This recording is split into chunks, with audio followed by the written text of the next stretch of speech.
Você que nos segue, nós estamos em Bom Retiro. É um bairro de Curitiba, muito próximo ao Centro Cívico de Curitiba. O nosso endereço é Avenida Desembargador Augusto Simas, 1772. E a nossa igreja existe para abençoar a sua vida. Então, você que é de Curitiba ou tem alguém em Curitiba, vem fazer parte desse povo de Deus que se reúne na casa do seu pai, que está aqui pertinho de você. Amém? Glória a Deus. Pai querido, teu povo saiu de casa hoje para prestar um culto de adoração a Ti.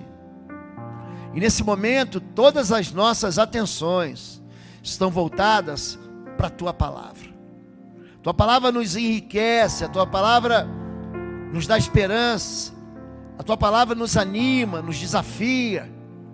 Nós precisamos hoje receber do Senhor uma notícia nova, uma boa nova. E os nossos ouvidos estão absolutamente abertos para que o Teu Espírito Santo ministre em nós e sobre nós. Que todo medo, agonias, que toda sensação de perseguição, toda opressão hoje sejam retiradas para dar lugar ao Teu amor, para dar lugar às garantias que o Senhor nos dá de proteção e de vida eterna, em nome de Jesus. Amém. Amém, gente.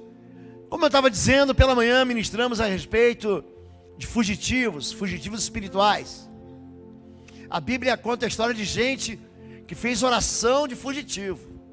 Jonas, o profeta fugitivo, ele tenta escapar do chamado que Deus tinha para ele, para ministrar numa cidade que causava horrores e deixava um banho de sangue por onde o seu exército passava. Povo mau, cruel, povo inimigo de Israel. Mas antes de Deus trazer sobre esse povo juízo, Ele levanta um profeta. Deus sempre, Ele levanta um intercessor. Ele sempre coloca alguém na brecha, para que a gente conte com a misericórdia dEle, com a compaixão. Jonas escapa de Deus de todo jeito.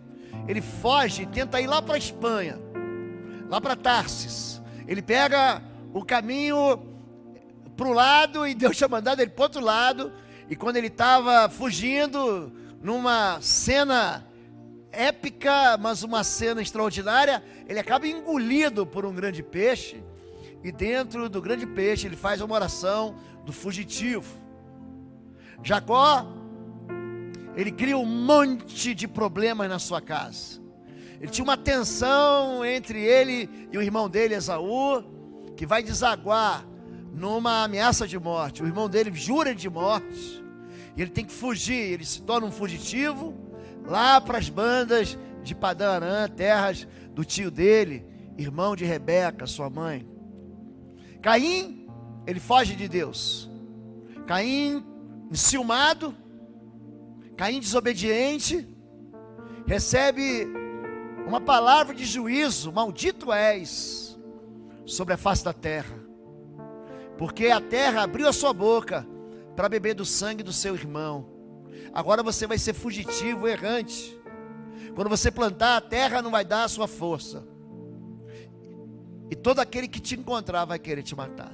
Pensa um homem que fugiu por causa de um crime, ele é um criminoso, ele foge da presença de Deus.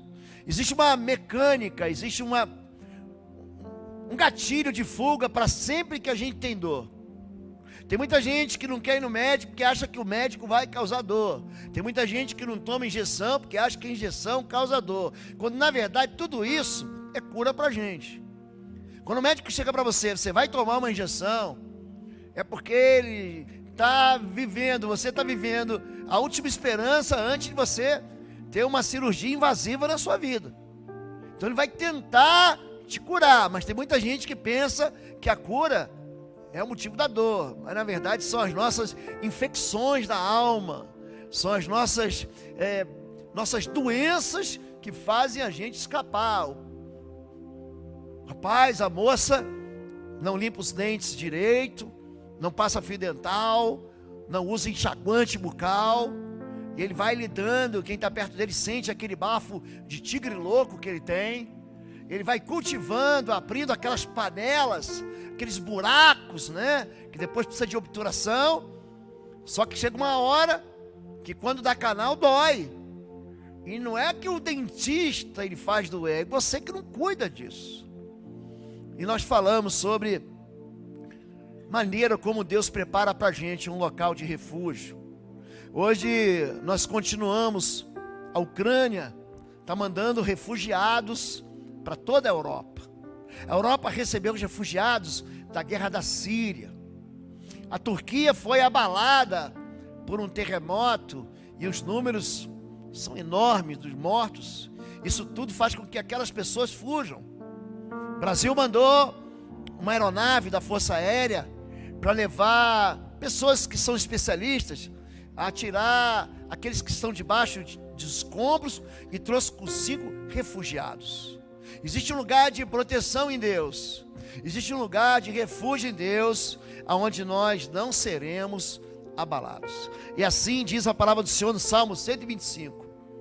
Assim como estão os montes à roda de Jerusalém, assim o Senhor está em volta do seu povo, desde agora e para sempre. Salmo 125, ele é motivo de canções. Na verdade, ele é uma própria canção. O livro de Salmos é um livro de canções que vieram de Deus e que voltam para o trono de Deus. Esse livro é conhecido no hebraico como Terrilim. É o livro onde são separados ou são aglutinados 5 outros livros. Cada um deles tem um motivo de ser dentro do livro de Salmos. Davi é que coordena, que junta esses livros, que tem canções da família de Coré, de Asaf, do próprio Davi, tem um de Moisés, enfim, ele junta todos esses salmos, todas essas canções num livro. E o Salmo 125, ele grita, ele clama, ele canta. Você chega em Jerusalém, em Sião, e você vê em volta de Sião os montes. Você visualiza do Monte Scopus, do Monte das Oliveiras, que na verdade é um grande sistema, cadeia de montanhas, os montes de Jafa, os montes de Damasco, que seguem para o norte de Israel. Então você vê a cidade protegida pelas montanhas, e ele pega essa realidade geográfica para dizer: olha, assim como os montes estão protegendo Jerusalém, assim está o Senhor protegendo o seu povo. Esse é o caráter do nosso Deus. E para que a gente possa exemplificar isso, eu estou trabalhando esse dia em cima de um texto de Josué, capítulo 20, que fala sobre refúgio, cuidado espiritual, num lugar onde você não vai ser abalado. Diz assim a palavra de Deus: disse o Senhor a Josué: diga aos israelitas que designem as cidades de refúgio, como lhes ordenei por meio de Moisés, para que todo aquele que matar alguém sem intenção e acidentalmente possa fugir para lá e proteger-se, diga proteger-se, do vingador da vítima. Quando o homicida involuntário fugir para uma dessas cidades, terá que colocar-se junto à porta da cidade e expor o caso às autoridades daquela cidade. Eles o receberão e lhe darão um local para morar entre eles. Caso o vingador da vítima o persiga, eles não o entregarão, pois matou seu próximo acidentalmente, sem maldade e sem premeditação. Não houve dolo, não houve intenção de matar. Ele estava, como diz Números 35, ele estava com o machado tentando derrubar aquela árvore, e o ferro, a lâmina do machado escapou e bateu na cabeça de alguém, matou alguém. Na verdade a intenção era derrubar a árvore, e ele acaba matando involuntariamente, não premeditadamente, sem vontade, sem dolo, ele acaba matando alguém. Então Deus diz: olha, existe um lugar aonde você vai poder se esconder, existe um lugar onde você vai ser protegido, existe um lugar onde que as pessoas que vão receber você não vão excluir você, não vão descartar você. Você não vai ser entregue às feras. Você não vai ser devolvido para aquele que vai se vingar de você. Num tempo em que os mecanismos de defesa civil não existiam, num tempo em que os equipamentos da justiça não existiam, hoje você tem delegacia que defende só a mulher. Você tem delegacia que defende só a criança. Você tem delegacia que defende, ou pelo menos que tenta defender você do assaltante. Tem delegacia de roubos e furtos. Tem delegacia de roubos e furtos de veículos. Então hoje é todo um aparato da justiça que pode te defender. Existem leis protetoras, mas naquele tempo que não havia proteção, era dente por dente, olho por olho, mão por mão, pé por pé, queimadura por queimadura, ferimento por ferimento. Havia uma resposta imediata, chamada de vingança. O vingador da vítima era alguém que se sentia muito infeliz por causa da morte daquele que morreu.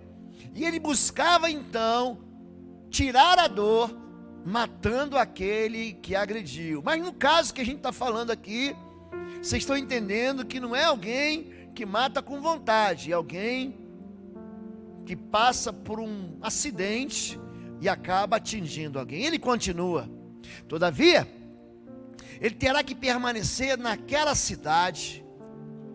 Eu vou repetir: ele terá que permanecer naquela cidade até comparecer a julgamento perante a comunidade, e até morrer o sumo sacerdote que estiver servindo naquele período. Então poderá voltar para sua própria casa, a cidade de onde fugiu. Assim eles separaram Quedes na Galileia. Ele vai distribuindo 6 cidades dentro das regiões, dentro das tribos. A Galileia fica num lugar que era separado para a tribo de Naftali, fica ao norte. A Galileia é bem ao norte do Israel, quase fronteira com a Síria. Assim separaram Quedes da Galileia nos montes de Naftali, Siquém nos montes de Efraim, do ladinho de Jerusalém, Quiriate Arba, que é Hebron, nos montes de Judá, muito próximos ao Mar Morto, lá embaixo no sul. No lado leste do Jordão, hoje Jordânia, perto de Jericó, designaram Bézer. Jericó fica ao sul, no planalto desértico da tribo de Ruben. Ramote Gileade, na tribo de Gade, onde hoje é a capital da Jordânia, Amã. E Golã, em Bazã, na tribo de Manassés, hoje território ocupado, que era da Síria. Qualquer israelita ou estrangeiro residente que matasse alguém sem intenção, digo sem intenção, poderia fugir para qualquer dessas cidades, países designados, escapar do vingador da vítima antes de comparecer a julgamento perante a comunidade. Para que você fosse protegido daquilo que você mesmo produziu sem intenção. Pastor, alguém está me perseguindo, foi sem querer, eu não fiz por querer, eu não tive intenção de fazer, mas agora, pastor, eu estou enrascado, ele está vindo atrás de mim. Então você entrava numa dessas 6 cidades, eram cidades cujos portões ficavam abertos 24 horas por dia. Eram cidades que recebiam as pessoas, e recebiam não só aquele que era judeu, mas também o estrangeiro que apelasse para a justiça nesses casos. Eram cidades que eram equidistantes e muito perto uma da outra, no máximo 40 quilômetros de distância. Israel aqui, ele está fatiado. O lado de lá do Jordão tem 3 tribos, né? As tribos de Ruben, de Gade e de Manassés. E do lado de cá ficou as outras 10 tribos e meia, porque tinha mais uma de Manassés. Manassés recebe porção dobrada das tribos, porque ele é filho primogênito de José. Ele acaba recebendo uma porção dobrada de terras de um lado e do outro do Jordão. Então fica meia tribo para um lado, meia tribo para o outro. E ali, naquelas cidades, havia uma segurança. Todas as pessoas, você pode ler a Bíblia inteira, que pedem socorro na cidade de refúgio, jamais são condenadas. Não existe nenhuma condenação de morte para aqueles que entram dentro das chamadas cidades refúgio. Essas cidades, cada uma delas tem um significado espiritual, mas todas elas representam segurança, liberdade, proteção, escape. Todas elas fazem parte daquilo que Deus queria ensinar para a gente. Muita gente não compreende a antiga aliança, o Antigo Testamento. Mas o Antigo Testamento são sombras, são nuvens daquilo que viria depois. Você não entende o que é, mas depois o Novo Testamento as explica. A nova aliança explica. A Bíblia diz em Romanos capítulo 15 que pois tudo que no passado foi escrito, está falando do Antigo Testamento, para nosso ensino foi escrito, a fim de que pela paciência e pela consolação das Escrituras tenhamos esperança. O que existe no Antigo Testamento? Esperança. O Antigo Testamento é uma parte da Bíblia. A Bíblia é separada em duas partes: Antiga e Nova Aliança, Antigo e Novo Pacto, Antigo e Novo Testamento. O Primeiro Testamento dependia de nós. Você só recebia aliança se você cumprisse a lei. Qual o problema? É que a lei é perfeita e nós somos imperfeitos, ou seja, nós não conseguimos cumprir a lei. Então, para que a lei fosse cumprida, veio a segunda aliança, é chamada de superior aliança, a aliança do sangue do Cordeiro, a aliança de Jesus Cristo, a aliança da qual Jesus pega o cálice e diz: beba, esse é o cálice da nova aliança. Na segunda aliança, ou na nova aliança, quem cumpre a aliança é Jesus. E você recebe a salvação pela fé. Você recebe a herança quando você crê. Ou seja, na segunda aliança, a glória é toda de Jesus. Na primeira aliança, que não salvava, a glória seria sua. Mas na nova aliança, a glória está toda em Jesus. E é por isso que aquele povo todo do Antigo Testamento, que creu em Jesus antes dele vir, porque havia uma promessa em Gênesis capítulo 3, verso 15, que o filho da mulher iria esmagar a cabeça da serpente. Todos aqueles que creram, Abraão creu, isso lhe foi imputado por justiça, lhe foi creditado por justiça. A salvação sempre foi pela fé e sempre será pela fé. E essas palavras, as palavras que nós lemos em Josué capítulo 20, são palavras de esperança para mim e para você. Porque ali fala sobre locais de proteção, de segurança para gente que foge, de descanso para gente oprimida, de liberdade para perseguidos, de lugar para arrependidos e de fortaleza para aqueles que são fracassados. Se você está dentro dessa coleção aqui, que eu me encontro, você chegou no lugar certo. Há um lugar de proteção inabalável para mim e para você. E nesse lugar, quem vai te julgar é um juiz que ele não é sujeito às emoções que nós temos. Quando o ser humano ele quer julgamento, o ser humano ele não tem limites.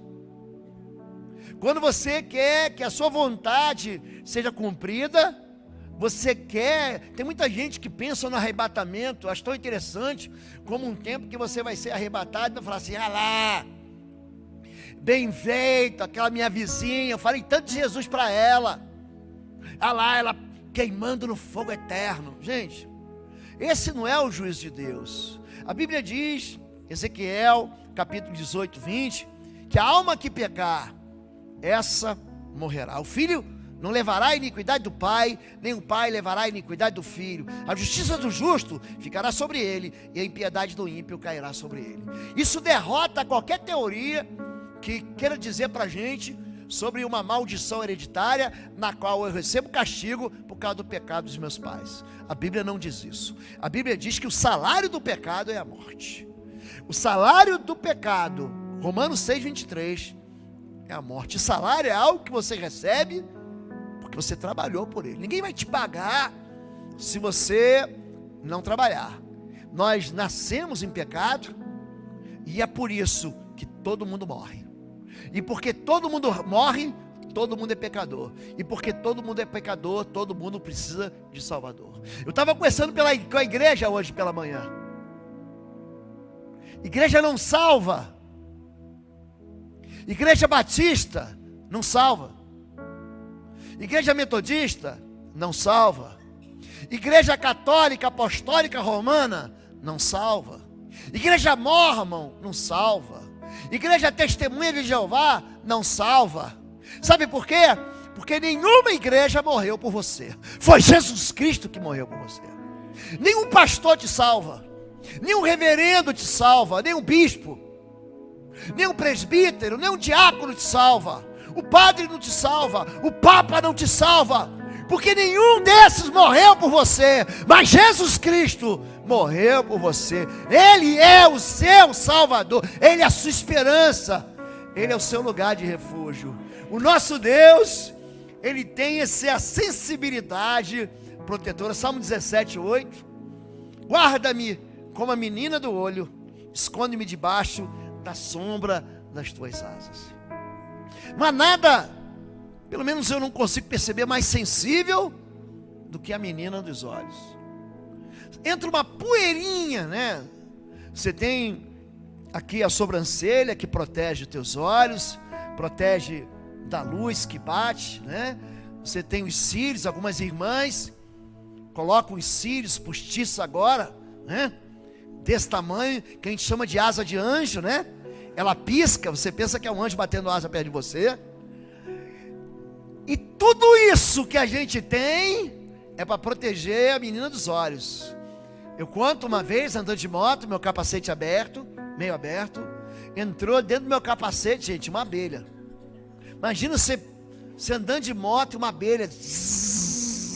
Imagina você entra na menina dos olhos. Você entra nos olhos, você tira e fala: assopra aqui, tira de vez em quando acontece de cair um cisco no olho. Jesus fala assim: ó, cuidado quando você for tirar o cisco do olho do outro, para você não estar com uma trave no teu, senão você não vai discernir direito, você não vai enxergar direito. É isso que ele está falando, que o nosso Deus tem sensibilidade.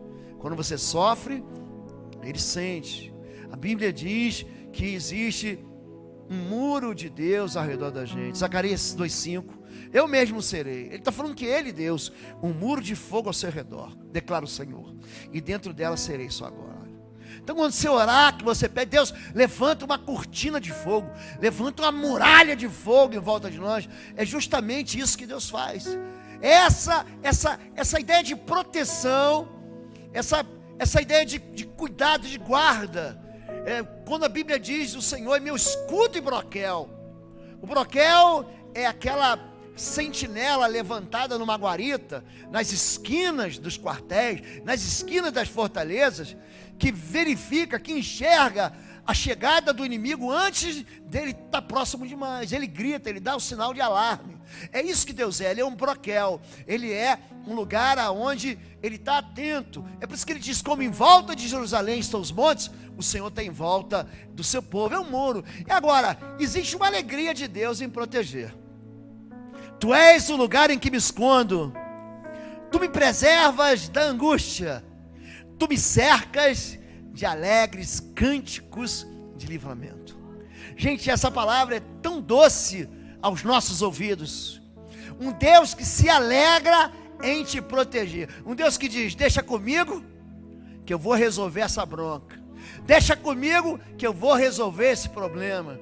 Deixa comigo que eu sou a solução. Eu te cerco com alegres cânticos de livramento. O nosso Deus é um Deus que se alegra em ser o nosso protetor. Mas pastor, eu estou passando por uma situação tão difícil agora. Será que Deus não está vendo? Está vendo. Mas existe um lugar de maturidade para tudo aquilo que a gente passa. Deus, Ele cria em nós algo chamado musculatura espiritual. E é por isso que nós passamos o que passamos. É por quando nós estamos amadurecendo, nós experimentamos provas. E as provas fazem com que a gente encontre Deus, ou veja Deus de um jeito que a gente nunca enxergou. Jó, depois de passar por tudo que ele passou, ele vai dizer: antes eu te conhecia de ouvir falar, agora os meus olhos te veem. Ele tem uma intimidade com Deus que antes ele nunca experimentou. Eu A gente conversou com os pastores, tiramos uma semana inteira, onde nós nos reunimos, nos encontramos, uma semana de alinhamento, de oração, de busca do mesmo foco para a missão, para a visão da igreja. E ali, cada um deles conversando comigo, tem uma cicatriz. Cada um dos pastores tem uma experiência aonde ele vivenciou um tempo de deserto, cada um de nós. E esse tempo de deserto que fez morrer em nós aquilo que não podia entrar no tempo da promessa. Escravo não entra no tempo da promessa, escravo morre no deserto. Enquanto que o escravo estiver vivo dentro de você, querido, você não entra no lugar da promessa, você não entra na terra que manda leite e mel. Por quê? Porque o lugar da terra que manda leite e mel é o lugar de filhos de Deus. E é por isso que a gente passa por provas. Mas o Senhor não nos abandona. O Senhor, Ele nos preserva e Ele nos cerca com alegria, com alegres cânticos de livramento. Existe essa sensibilidade que Deus tem com aqueles que são enfraquecidos, porque não temos um sumo sacerdote que não possa compadecer-se das nossas fraquezas, porém um que, como nós, em tudo foi tentado, mas sem pecado. Olha, Jesus experimentou tudo que a gente experimentou. Ele, em qualquer tentação que você sofreu, ou que você vai sofrer, Jesus venceu. E a Bíblia aqui, nesse texto do livro de Hebreus, capítulo 4, ele vai repetir no capítulo 8, 9 e 10 de Hebreus, ele vai falar sobre a maneira como Jesus se apresenta como sumo sacerdote. O sumo sacerdote é aquele que fazia intercessão entre o povo e Deus. É aquele que se colocava como uma ponte. Daí vem o nome pontífice. Jesus é o sumo pontífice. É aquele que liga o ser humano a Deus. Ele é o religar, e Ele é a religião. Não existe nada que vai te ligar a Deus. O seu bom comportamento, a sua perfeição, a sua caridade. Gente, tudo isso é muito bom fazer, mas sem Cristo não chega ao Pai. É por isso que Jesus vai dizer: aquele que não honra o Filho, não honra o Pai que o enviou. É por isso que as orações são feitas no nome do Filho. Quando você orar, ore em meu nome, ore em nome de Jesus. É Jesus que liga o céu à terra. É Jesus que liga a gente, a igreja, ao céu. Essa sensibilidade de Deus tira de nós o medo da morte. Na verdade, vos digo que quem ouve a minha palavra e crê naquele que me enviou, tem a vida eterna, e não entrará em condenação, mas passou da morte para a vida. Quando nós tratamos de Josué capítulo 20, a questão toda ali é o que? Uma acusação de morte. Nós somos réus de morte. É isso que a Bíblia está tentando explicar para a gente. Quando você lê a Bíblia e você vê os personagens bíblicos, não tenta se colocar na posição do injustiçado, porque não é isso que Deus está querendo falar. Quando Deus fala da parábola do fariseu e do publicano, é fácil a gente achar: ah lá, eu sou esse publicano aqui. Mas na verdade, nós somos o fariseu. Quando Deus conta a história do credor incompassivo, tem aquele que deve 100 denários, que são 100 dias de trabalho, 3 meses e 10 dias de trabalho. E tem aquele que deve 1 quadrilhão de dólares para Deus, que deve uma fortuna. A gente costuma dizer, falar assim: ah lá, eu sou aquele que deve pouquinho. Não, não, querido. Você é o que deve muito. E aí, é por isso que Pedro se engana na matemática dele. Ele fala: se meu irmão pecar contra mim 7 vezes, o perdoarei? Jesus diz: não te digo 7, mas 70 vezes 7. Porque Deus, Ele não calcula o perdão da gente, Ele não coloca numa calculadora científica. Então Ele quer que, assim como Deus, Ele nos perdoou, a gente também perdoe. Então há uma ideia fragilizada pela religiosidade de que a gente não é tão mal. Mas o que a Bíblia está querendo dizer é que nós é que somos aqueles perseguidos. Oi, gente, um rápido intervalo. Você que ainda não é membro, seja membro do canal para nos abençoar. Dá um like, compartilha. E se você quer crescer em libertação e batalha espiritual, vai lá na nossa loja www.institutoexodo.com. Os nossos livros estão lá, que vão fazer você crescer nessa área e se tornar um valente na batalha. Deus te abençoe. Você precisa compreender isso. Nós temos que nos colocar na situação daqueles que fogem. dos fugitivos que entram dentro da cidade de refúgio. Por quê? Porque aquilo que foi escrito, para o nosso ensino foi escrito. Existe uma razão para que Deus tenha dado 6 cidades de refúgio. E essa razão toda vai apontar para Jesus Cristo. É em Jesus Cristo que nós não somos mais sentenciados. Agora, porém, já não existe nenhuma condenação para aqueles que estão em Cristo Jesus. Não se engane. Todos nós, qualquer ser humano, ninguém vai escapar.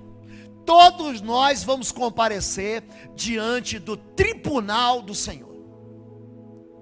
Você pode ser um homem que não se contamina com o mundo, uma mulher cheia de Deus. Todos nós vamos chegar diante do tribunal, mas nós vamos chegar já com o nosso habeas corpus, uma sentença que não nos condena.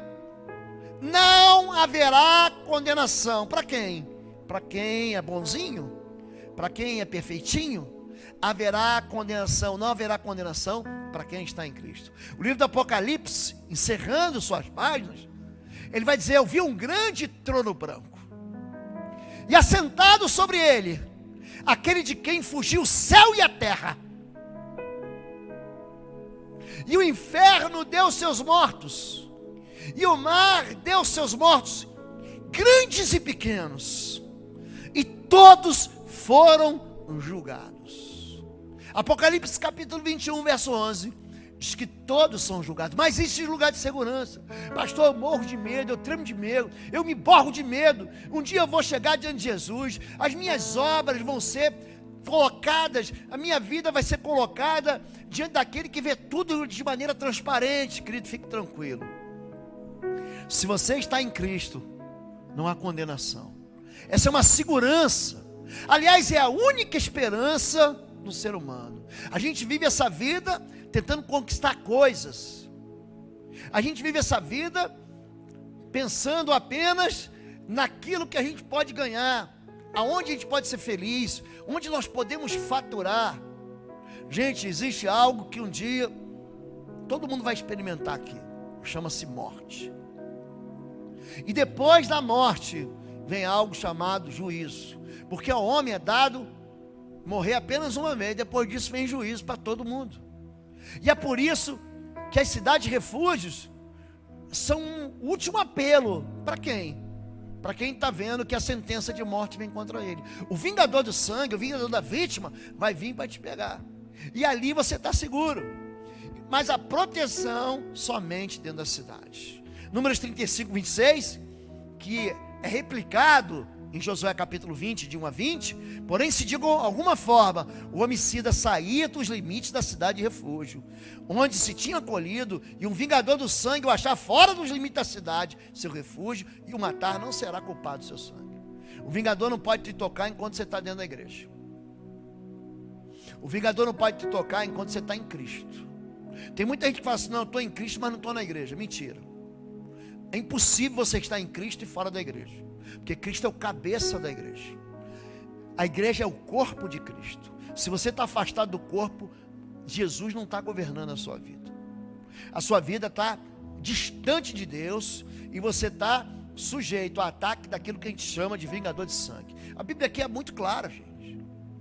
A Bíblia está dizendo que existe uma morte que persegue aqueles que se afastam da vida. Quando a Bíblia fala sobre esses réus de morte, que somos eu e você, fomos marcados pelo pecado, ele dá para a gente 6 escapes. A cidade de Quedes, Quedes significa santidade, é a mesma raiz da palavra Kadosh. Quedes aí significa santidade. A cidade de Siquém, que é traduzida por ombro, é o lugar onde você é consolado. A cidade de Hebrom, você vai hoje lá ainda, é território da Cisjordânia. Só as grandes muralhas estão ainda em Hebrom, lugar onde está sepultado lá o mausoléu de Arão, de Abraão, de Sara. Ali estão os patriarcas em Hebrom. Bézer, que é uma fortaleza ao sul, hoje território da Jordânia. Ramote, que é Amon e Golã, que são colinas na fronteira da Jordânia com Israel. Santidade para o arrependido. Existe lugar de perdão para qualquer pessoa. Eu não vim para chamar os bons, mas para chamar os pecadores, a fim de que se arrependam de seus pecados. Interessante é que quem se aproxima de Jesus é gente que não presta. Quando a ficha cai, enquanto você acha que você é bonzinho, enquanto você acha que você é melhor do que os outros, eu sou melhor do que minha esposa, eu sou melhor do que o meu marido, eu sou melhor do que meu pai, enquanto você acha que você é especial, você não se arrepende. Você começa a contabilizar seus pecados e fala assim: mas eu não sou pior do que ele, mas eu não sou pior do que Hitler, mas eu não sou pior que Stalin, mas eu não sou pior do que o Bashar al-Assad, eu não sou pior do que os genocidas, eu não sou pior do que os torturadores, do que o maníaco do parque, eu não sou pior do que o médico que foi condenado essa semana, que jogou a namorada lá do 31º andar. Enquanto você acha que você é especial, você não encontra lugar de arrependimento. Você continua vivendo a sua vida sem chegar na cidade de refúgio. Jesus veio buscar aqueles que não prestam. Quando Jesus, é um discurso muito dolorido, ele vai dizer para os fariseus: em verdade vos digo que prostitutas e pecadores entram adiante de vós no reino de Deus, porque eles ouviram a pregação de João Batista, eles se arrependeram, e vocês vivem a vida de aparência. Os fariseus gostavam de alargar os filactérios, amavam os primeiros lugares na sinagoga, serem saudados nas praças, fazer longas orações. Vocês não vão ser arrependidos. Então Jesus fala assim: haverá um juízo mais rigoroso contra vocês. A cidade de Siquém, essa cidade chamada de ombro, é o lugar do alívio. Vinde a mim, todos os que estáis cansados e oprimidos, e eu vos aliviarei. Tomai sobre vós o meu jugo e aprendei de mim, que sou manso e humilde de coração, e encontrareis descanso para as vossas almas, porque o meu jugo é suave e o meu fardo é leve. A palavra-chave aqui é um Deus que é humilde. Você consegue imaginar isso? O Todo-Poderoso, ele é humilde. O Todo-Poderoso, ele se torna alívio, ele retira fardos, ele deixa a tua vida leve, ele tira da tua alma pesos. É isso que ele está falando. Olhe para mim, querido, você não está entendendo? Jesus é o teu lugar de refúgio. O teu Jesus é a cidade. Jesus é Siquém para você. É o lugar onde você pode descansar. Pastor, estou preocupado. Descanse. Naquele dia, Mateus capítulo 25 conta a parábola, as 3 parábolas da volta de Jesus. Ele fala que Jesus vai separar para a direita e para a esquerda. Ovelhas para a direita. Houve um tempo que eu só sentava do lado direito da igreja, sem brincadeira. Vai que Jesus se confunde, né? E os bodes para a esquerda. Aí depois o irmão falou: não, mas espera aí, raciocina que Jesus chega assim, você vai estar, em vez de você estar na esquerda, você vai estar na direita. Isso é uma maneira de Jesus ensinar para a gente. Ele pode chegar de lado, ele pode, enfim, o importante é que existe em nós uma marca. Olha para mim, o mundo espiritual sabe disso. Você não sabe disso. O mundo espiritual, ele reconhece a marca de Jesus na sua vida. Eu cansei de fazer processo de libertação, cansei. Quando eu chego no lugar, o Espírito Santo já fala: o que o Espírito Santo está fazendo aqui essa hora? Ele reconhece você. O mundo espiritual, ele discerne a presença de Deus na sua vida. Quando Jesus diz: não serão confundidos. Você já foi assim esquecido? Esqueceram de mim? Já aconteceu? Com Deus não tem essa. Imagina uma multidão de pessoas. Jesus está levando sua igreja para a eternidade, para o lugar de delícias, para o paraíso. Aí você fica: Deus, você esqueceu de mim. Não vai ter confusão. não haverá confusão, pode descansar. Hebrom é a cidade das muralhas, muralhas de proteção. Temos uma cidade forte, a que Deus pôs a salvação, por muros e antimuros. O que ele está dizendo é o seguinte: eu sou cercado pela salvação de um lado, e sou cercado pela salvação de novo. Imagina 2 círculos concêntricos, e você no meio dele. É por isso que Jesus diz: aquele que vem a mim, de forma alguma o lançarei fora. Essa palavra, gente, me encanta, porque ele fala: porque você está na minha mão, e na minha mão ninguém pode arrebatar. E porque eu estou na mão do meu Pai, e da mão do meu Pai ninguém pode arrebatar. E quando se Jesus pegasse você nas mãos, e Deus pegasse as mãos de Jesus, então existe muros de salvação e antemuros de salvação. Ele está falando da segurança, da proteção da salvação. Bézer é uma fortaleza, muito próximo a onde existe hoje uma fortaleza levantada por Saladino. Salmo 46, Deus é nosso refúgio e fortaleza, socorro bem presente nas tribulações. Esse salmo marcou a minha vida num dos dias mais difíceis que eu experimentei. Num dia em que eu fiquei de cara com a morte, eu ergui meus olhos para os céus. Eu falei: de onde me virá o socorro? O meu socorro vem do Senhor, que fez os céus e a terra. Porque Ele é meu refúgio, é minha fortaleza, é socorro bem presente. Quando, gente? Quando é que você se lembra de Deus? Quando você está em agonia. Você pode viver uma vida normalzinha e orar assim, da maneira bem educadinha. A hora que você se depara com a agonia, você grita, você clama, você busca de joelhos, você faz jejum, você faz voto ao Senhor, você faz promessas ao Senhor. A gente perde toda a timidez quando a gente está espremido. A gente aprende a gritar quando a gente é jogado, sabe onde? Na cova dos leões. Quando o inimigo te joga na fornalha, levantada a 7 vezes mais fogo do que aquela que existe. É quando você está na agonia. Deus é um socorro bem presente. Sabe aonde? No tempo da agonia. Ramote é um lugar alto. Ramote é uma altura e é um lugar para gente humilhado. Você está se sentindo humilhado? Você já foi humilhado? Gente, humilhado é exaltado. Quando a Bíblia diz que os humilhados serão exaltados, não é o último da fila do sanduíche, não, meu irmão. Isso é bobagem. O último é aquele que é desprezado. Por exemplo, se você não for um craque de bola, como alguns irmãos que aqui jogam bola no IBBR Bom Retiro, né, no futebol, você vai ser o último a ser escolhido. Você sabe quem é o Pereba? Você sabe? Ontem, eu e a pastora Fabíola viemos aqui, foi lindo, gente. A terceira idade, o Alfa e Ômega, aqui com o pastor Getúlio, com a Geise e todo um time. Tiveram um café da manhã tão gostoso, saímos correndo aqui. Fomos lá para Santa Felicidade, sei lá onde é que é aquilo. Um campo maravilhoso.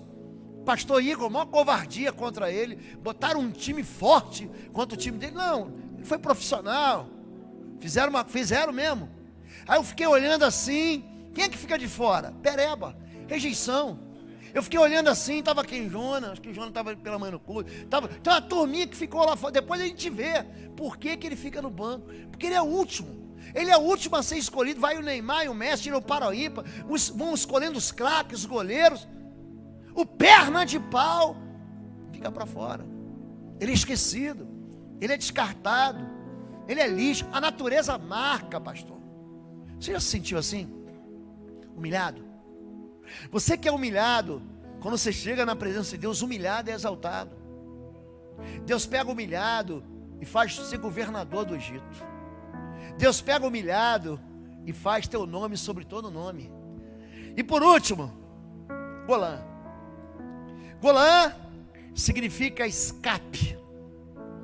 É isso que significa a palavra Golã. É um refúgio por onde você corre e quando você entra ali, a partir dali ninguém consegue mais te alcançar. 1 Coríntios 10, 13. Deus é fiel, e Deus é fiel, e Ele não permitirá que vocês sejam tentados além do que podem suportar. Mas quando forem tentados, Ele lhes providenciará um escape para que o possam resolver. Ele não está dizendo que você não vai ser tentado. A gente até ora: Deus, me livra de cair em tentação. Tentado todo mundo vai ser, em diversas áreas que a gente tem fome.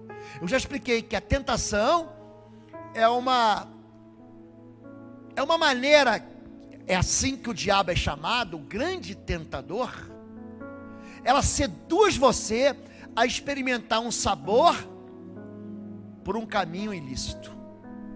A tentação só vai te atingir quando você tem fome. Quando você tem fome, Deus vai dizer para você: eu te dou um escape. O diabo não tem pena. O diabo vai dizer: ó, você vai ficar sozinho, pega esse primeiro que aparece. O diabo vai entregar para você, ele vai querer que você caia na boca dos predadores. Mas Deus dá para você escape. O diabo falou para Jesus, depois de 40 dias de jejum: transforma as pedras em pães. Ele podia fazer isso? Podia. Transformou água em vinho, ele multiplicou pães. Ele pegou 5 pães e 2 peixes e multiplicou para a multidão de 5.000. Por que ele não podia fazer? Podia fazer. A tentação, gente, é algo que a gente vai ter que conviver e vai vencer ela. Mas o mais importante é você saber que existe um lugar de proteção, onde se chama Golã, onde Deus te dá um escape. Junto com a tentação vem o escape. Então sempre que você estiver tentado, Deus sempre vai mandar um livramento para você, para que você não morra da isca, para que você não caia nessa armadilha. Quando o seu juízo começa a ser retirado, quando a sua justiça, quando a sua fidelidade começa a ser capturada, ali Deus manda para você um livramento. E para a gente encerrar, esse Salmo 31 é um salmo que fala de Jesus. Quando Jesus diz: em ti, ao Senhor eu entrego o meu espírito. Salmo 31 verso 5.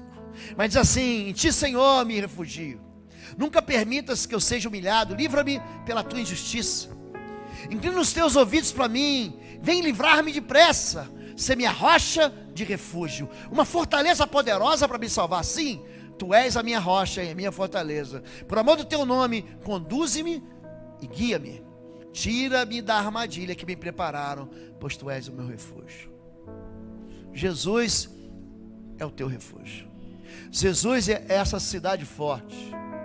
Jesus é aquele que te protege, que te liberta, que tira a tua culpa, que remove as sentenças de condenação contra você. Jesus é aquele que morreu por você, e tudo aquilo que você fez, ele recebeu sobre si e foi castigado.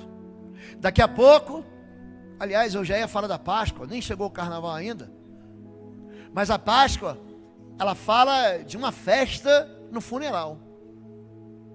Gente, é interessante que a Páscoa significa o Deus que matou o seu próprio filho. Para que Deus matou Jesus? Agradou ao Senhor moê-lo. É isso que diz o Salmo 22, quando Jesus grita: Eli, Eli, lama sabactani. Deus meu, por que me abandonaste? Porque naquele momento Jesus levou a carga dos seus pecados e dos meus pecados. Foi ali que nós chegamos na cidade de refúgio. É ali que Deus nos convida. Então, se você hoje, você está cansado e sobrecarregado, existe um lugar de alívio, existe um ombro para você. Se você se sente culpado, perseguido e oprimido, existe um lugar de perdão. Se você olha para a sua vida e fala assim: que bobagem que eu fiz, que tolice que eu fiz, como é que eu fui entrar nessa porta? Existe um lugar de escape para você, existe uma saída. E o nome dessa saída, esse escape, esse refúgio, essa proteção, chama-se Jesus. Fique em pé, vamos orar para a gente poder encerrar.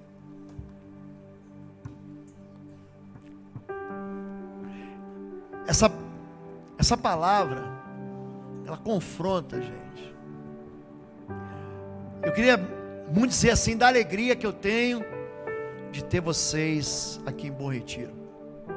Os pastores de Bom Retiro estão trabalhando sem parar para o rebanho. Você tem atendimentos aqui de segunda a sexta, no horário comercial, das 9 às 18 horas, todos os dias. Você chegar qualquer dia aqui, tem gente aqui. Pastor, e à noite? À noite nós temos pastores de sobreaviso. Nós temos uma escala para visitação em todas as células. Até o final do mês, os pastores vão passar em todas as células. Você não vai ficar de fora. Nós estamos nos esforçando para entregar o melhor pastoreio para vocês se sentirem seguros, para que vocês tenham tempo para compartilhar, para falar das suas dificuldades, para abrir o coração, para se alegrar com a gente, falar das vitórias, para que a gente possa rir também, para chamar os pastores para comer pizza, porque isso também é de Deus. Salomão diz que debaixo do sol o melhor é comer, beber e se alegrar nessa vida que o Senhor nos dá. Então ele também quer se alegrar. Mas você precisa saber que quando você precisa de refúgio, você tem uma igreja que é uma cidade de refúgio. Feche teus olhos em nome de Jesus. Feche teus olhos. Eu quero orar um pouquinho. Pai querido, essa noite, pensando em tirar sua vida, não transfira a responsabilidade para ninguém. A responsabilidade é sua. E eu vou orar por você. Nós vamos louvar ao Senhor, vamos cantar aqui. E todos vocês, pastor, eu preciso entrar nesse lugar de refúgio. Eu preciso entrar, eu preciso receber do Senhor esse alívio. Eu preciso dizer para Deus: Deus, eu não aguento mais me sentir condenado. Eu não aguento mais me sentir culpado. Eu não aguento mais sofrer perseguição. Você está oprimido, você está humilhado. Então você vai chegar no lugar certo. Saia do seu lugar, vem aqui à frente. Todos vocês, venham aqui, traga sua família, traga seu marido, traga sua esposa, traga seu namorado, sua namorada. Vem aqui em nome de Jesus, os pastores vão orar por você também. Senhor Deus, como fugitivos, nós entramos no lugar inabalável. Nós nos lançamos, colocamos a nossa vida, a nossa alma, a nossa esperança no nome sobre todo nome, no nome do teu Filho amado Jesus Cristo. Nós hoje escolhemos entrar no refúgio do Senhor. Hoje nós decidimos entregar nossa humilhação, nossa opressão, nossas perseguições, a maneira como nós fomos jogados fora, toda forma como fomos maltratados, nós escolhemos jogar, entregar na mão do Senhor. Pai, cada um desses aqui à frente são homens, são mulheres, são jovens que além de entrarem na terra da promessa, querem experimentar a segurança, a garantia de proteção que só o Senhor pode dar. Eu quero profetizar sobre essas casas, sobre essas famílias, salvação, abertura de portas, de ministração, de testemunho, para que creiam no Senhor, para que se aproximem de Jesus, para que sejam curados e salvos, para que recebam a vida eterna, em nome de Jesus. Amém, amém, amém. Você pode dizer amém? Você pode dizer amém? Queridos, Bom Retiro é uma cidade de refúgio para você. Não viva sem proteção espiritual, não viva sem cobertura espiritual. Se você não é membro de igreja, final do culto, está ali o pastor Paulo, o Ruth, está a turma da integração, a classe da integração já vai começar. Se você não é batizado, você precisa ser batizado. Você é muito bem-vindo, e Bom Retiro só existe por causa de você. Deus abençoe. Pastor Cleiton, vem aqui aproveitar o presente do pastor Cleiton para orar e para nos despedir na bênção do Senhor.